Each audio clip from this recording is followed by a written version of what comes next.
Lenin cinema review గురించి మనం మాట్లాడుతున్నాము. సినిమా రాకముందే రివ్యూ ఏ విధంగా చెప్తారు అనే వాళ్ళు కూడా ఉంటారు. కానీ సినిమా రాకంటే ముందు కూడా రామానాయుడు స్టూడియోస్లో టీం అందరికీ కూడా ఒక ప్రత్యేకమైనటువంటి షో వేసి సినిమాని చూపించారు. అండ్ వాళ్ళతో పాటు ఇంకొంతమంది మీడియా ప్రముఖులు కూడా సినిమాని చూశారు.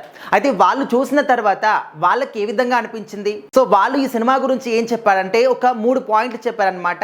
ఈ సినిమా హిట్ అవ్వడానికి ఈ 3 పాయింట్లు చాలు, ఇంకా ఎవ్వరు కూడా సినిమా హిట్ అవ్వకుండా సినిమా విజయాన్ని మాత్రం ఆపలేరు అని చెప్పేసి అందరూ కూడా కరాఖండిగా చెప్తున్నారు. అంటే వాళ్ళు చెప్పారనే కాదు, మనం కూడా స్టార్టింగ్ నుంచి ఈ సినిమాకి సంబంధించినటువంటి అప్డేట్స్ చూస్తూనే ఉన్నాం. ముఖ్యంగా ఎప్పుడైతే ఈ సినిమాకి సంబంధించి లెనిన్ అని చెప్పేసి టైటిల్ పోస్టర్ని మనకు రిలీజ్ చేశారో అప్పటి నుంచి కూడా జస్ట్ ఆ పోస్టర్ చూస్తేనే అందరిలో కూడా ఒక మంచి పాజిటివ్ వైబ్ అనేది ఏర్పడింది అనమాట. సినిమా పైన ఒక నమ్మకం ఏర్పడింది.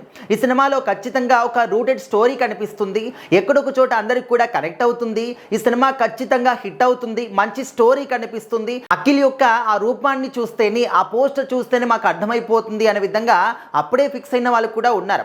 సో ఆ తర్వాత ఇంకా ట్రైలర్ వచ్చిన తర్వాత అందరిలో ఉన్నటువంటి ఆ ఒక నమ్మకం కావచ్చు, ఆ ఒక ఎక్స్పెక్టేషన్స్ కావచ్చు డబుల్ రేంజ్కి వెళ్ళిపోయాయి అన్నమాట. ఎందుకంటే ఆ ఒక ట్రైలర్లో నాగార్జున గారి వాయిస్ ఓవర్ కావచ్చు, అండ్ చూపించినటువంటి ఒక విజువల్స్ కావచ్చు, ఆ జాతర సీన్స్ కావచ్చు, అఖిల్ యొక్క ప్రజెంటేషన్ కావచ్చు, ఆ నరేషన్ కావచ్చు, డైరెక్షన్ కావచ్చు, అన్నీ కూడా పర్ఫెక్ట్గా ఖచ్చితంగా ఈ సినిమాలో ఏదో కొత్తగా చేశారా బాబు, మంచి స్టోరీ ఉంది అని చెప్పేసి అందరికైతే ఒక ఎక్స్పెక్టేషన్స్కి సంబంధించినటువంటి ఆ నమ్మకం అయితే ఏర్పడింది. అయితే ఇప్పుడు ఏంటంటే ఈ సినిమా ఆల్రెడీ హిట్ అయిపోయింది అని చెప్పేసి రివ్యూ కూడా వచ్చేస్తుంది. ఎందుకంటే సో ఆల్రెడీ టీం అందరూ కూడా సినిమాని చూశారు. మరి టీం కాబట్టి వాళ్ళు బాగుందని చెప్తారు, బాగలేదని చెప్తారని చెప్పేసి కూడా అనేవాళ్ళు ఉంటారు. సో వాళ్ళని కాదు, కొంతమంది మీడియా ప్రముఖులు చూశారు.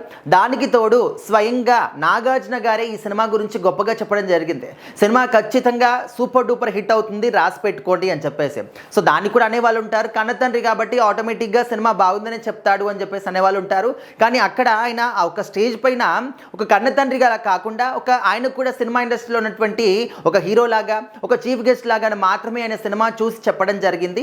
సో ఆ తర్వాత పర్సనల్గా అడిగినప్పుడు ఓకే, నా కన్న కొడుకు కాబట్టి ప్రతి ఒక్కరికి కన్న తండ్రికి ఏం కావాలి, కొడుకు సంతోషం, కొడుకు విజయాన్ని సాధించాలి, అప్పుడు నేను కూడా హ్యాపీగా ఫీల్ అవుతానని చెప్పేసి మరొకసారి కూడా చెప్పడం జరిగింది. సో ఆ తర్వాత ఈ సినిమాకి మెయిన్ ప్లస్ పాయింట్ ఏంటి అంటే భాగ్యశ్రీ బోర్సే. సో మరి తన క్యారెక్టర్ కూడా ఈ సినిమాలో చాలా మంచి పాత్ర పోషించారు అని చెప్పేసి చెప్తూ ఉన్నారు.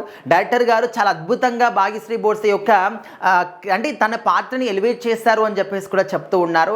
సో అన్నిటికన్నా కూడా జూనియర్ ఎన్టీఆర్ గారి వాయిస్ ఈ సినిమాకి చాలా చాలా ప్లస్ పాయింట్ అని చెప్పేసి చెప్పే వాళ్ళు కూడా ఉన్నారు. శ్రీరామపురం అంటే ఈ సినిమాలో ఈ యొక్క జాతర చుట్టూ స్టోరీ అంతా కూడా తిరుగుతూ ఉంటుంది అన్నమాట. శ్రీరామపురం అని చెప్పేసి ఆ ఊర్లోని జాతర చుట్టూ.